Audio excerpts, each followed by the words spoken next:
নমস্কার বন্ধুরা, উর্মিলা রান্নাঘরে অনেক অনেক স্বাগত জানাই। আজকে আমার রান্নাঘরে দেখাবো, এই যে দেখুন দেশি মুরগি রান্না কিভাবে করব। এটা হচ্ছে বাড়ির দেশি মুরগি ছিল। বাজারে কেনার দেশি মুরগির থেকে বাড়ির দেশি মুরগির টেস্ট ভালো থাকে। তো দেখুন আজকে বাড়ির দেশি মুরগি কেটে পরিষ্কার করে দেখাচ্ছি আর কিভাবে করব রান্নাটা। আপনারা পুরো ভিডিওটা দেখবেন। এইখানে নিয়ে নিয়েছি পেঁপে আর এইখানে হচ্ছে কাঁচা টমেটো, একবারে কেটেই দেখাচ্ছি। তারপর আমি আজকে পালং শাক দিয়ে রান্না করব। এই যে পালং শাকটাকে ধুয়ে পরিষ্কার করে নিয়েছি, বাড়ির জমির ছিল তো জল দিয়েই ছিল। জল দেওয়াটাই আমি উনানটা জ্বালিয়ে দিয়েছি, জ্বালানোর পর কড়াই বসিয়ে দিয়েছি, কড়াইটা হিট হয়ে গেছে। তারপর আমি দিয়ে দিলাম পালং শাক আর জল। তারপর কয়েকটা দিয়ে দিয়েছি 10-12টা কাঁচা লঙ্কা দিয়ে হালকা নেড়ে চেড়ে নেব। পালং শাকে এমনিতেও জল থাকে, সেই জন্য একটু হালকা ভাপিয়ে নেব যাতে জলটা মরে যায়। তো তারপরে আমি এটাকে হচ্ছে এখন নামিয়ে নেব। এই যেভাবে নামিয়ে নিচ্ছি পালং শাকটাকে।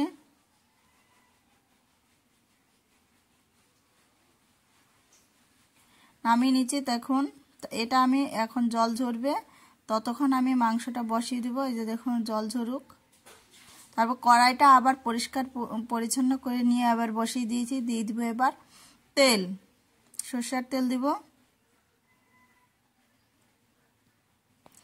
দিয়ে দিলাম, তেলটা একটু হালকা নেড়ে চেড়ে দেব।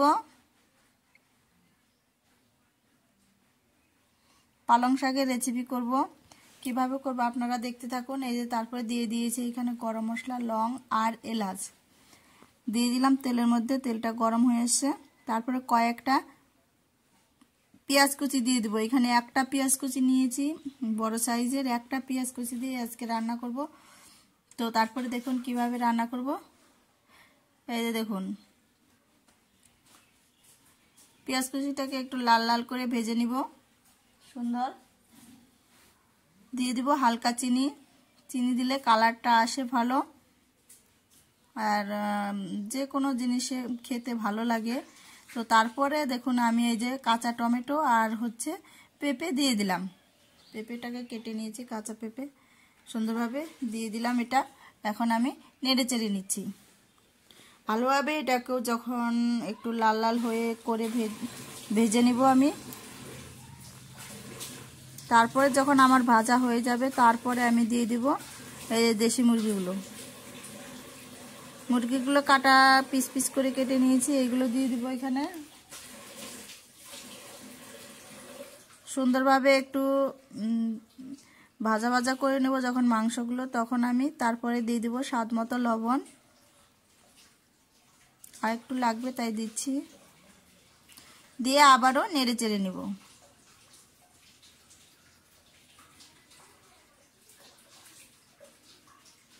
এইভাবে লবণটা দেওয়ার পর আমি ভালোই অনেকক্ষণ ধরে 5 থেকে 7 মিনিটের মতো করে ভালো করে মাংসটা ভেজে নিব।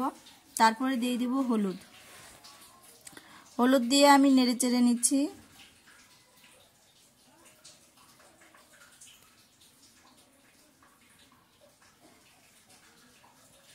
যখন আমি হলুদটা দেওয়ার পর নেড়ে চেড়ে নিয়ে নিলাম, এটাও হলুদটা দেওয়ার পরও 7 থেকে 8 মিনিটের মতো একটু মাংসটা ভেজে নিব সুন্দরভাবে।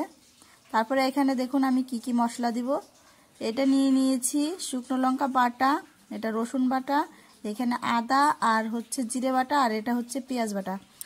শুকনো লঙ্কার সাথে বেটেছিল, পরে বেটেছিল, তার জন্য হচ্ছে পেঁয়াজের কালার ওই রকম হয়ে এসে। আমি সম্পূর্ণ মশলা এখানে দিয়ে দিব।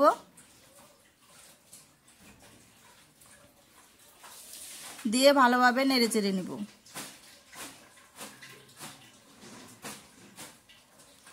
ভালোভাবে এইভাবে নেড়ে চেড়ে নেওয়ার পরে দেখুন ওই থালাতে কিছু মশলা ছিল, একটু ধুয়ে দিয়ে দিলাম হালকা জল।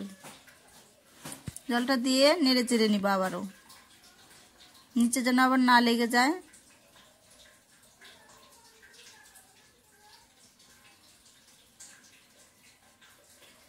এভাবে করে আমি আবারও নেড়ে চেড়ে নিচ্ছি। দেখুন এই যে কত সুন্দরভাবে।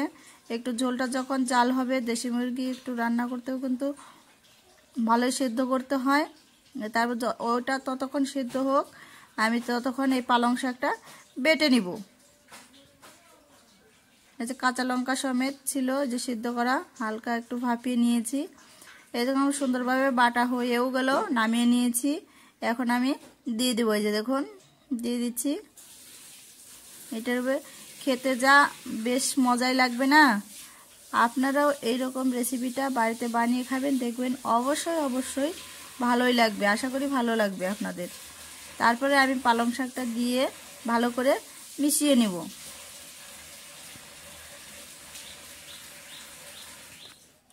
মিশিয়ে নিচ্ছি। এই দেখুন আমার তেল ছেড়ে দিয়েছে মনে হয়, তো বুঝতে হবে মাংসটা কষানো হয়ে গেছে।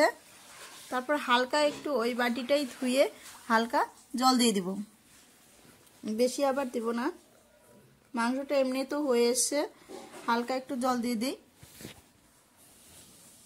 জল দিয়ে নেড়ে চেড়ে নিব। তারপরে আমি দিয়ে দিব এখানে ওই যে দেখুন বাড়ির উঠানো ঘিটা দিয়ে দিলাম।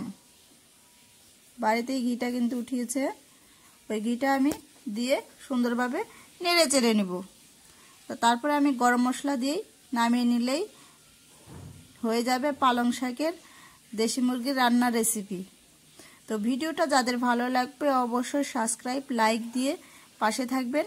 তারপরে এই যে দেখুন আমি একটু হালকা নেড়ে চেড়ে নামিয়ে নিব। এবার হালকা করে নেড়ে চেড়ে নিচ্ছি। গরম মশলাটা দেওয়ার পর বেশি আমি নাড়াচাড়া দেব না। এবার আমি এটাকে নামিয়ে নিব।